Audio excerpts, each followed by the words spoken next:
Evgeny Prigojine, né le 1er juin 1961 à Saint-Pétersbourg, décède le 23 août 2023 à l'âge de 62 ans dans l'oblast de Tver. Ayant perdu son père prématurément, il fut élevé par sa mère Violetta et sa grand-mère malade en travaillant à l'hôpital local. À l'école, Prigojine a l'ambition de devenir skieur de fond professionnel. Il est entraîné par son beau-père, Samuel Jarkoi, tout en suivant un cursus dans un prestigieux pensionnat d'athlétisme dont il est diplômé en 1977. Mais sa carrière sportive est finalement un échec. En novembre 1979, Prigojine, âgé de 18 ans, est surpris en train de voler. Il est condamné à la prison avec sursis. 2 ans plus tard, en 1981, il est à nouveau pris en flagrant délit de vol et condamné à 12 ans de prison pour brigandage escroquerie impliquant plusieurs autres mineurs. Avec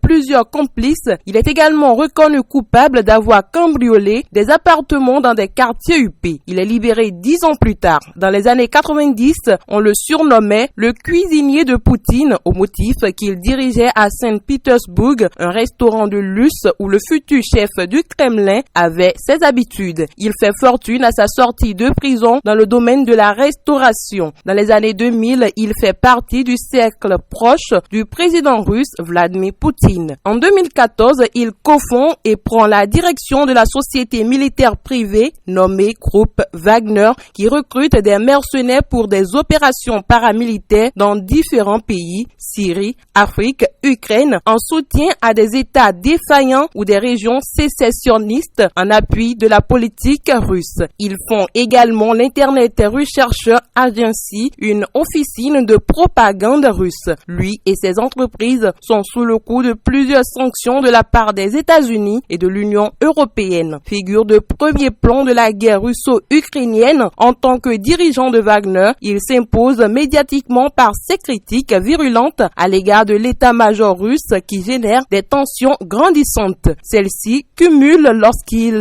lance ses troupes dans une rébellion contre l'État russe en juin 2023. Il renonce finalement après avoir été perçu comme une menace sérieuse pour le président Poutine. Il a été longtemps proche de Poutine avant de se retourner contre lui. Evgeny Prigojine meurt dans le crash d'un avion d'affaires allant de Moscou à Saint-Pétersbourg et transportant 9 autres personnes dont supposément le numéro 2 du groupe Wagner, Dmitry Ortkin. Il aurait été à bord d'un Embraer 600 qui survolait l'oblast de Tver. Le même jour, quelques heures avant le crash, le général Sergei Sourovikine, proche du groupe Wagner, avait été officiellement démis de ses fonctions militaires.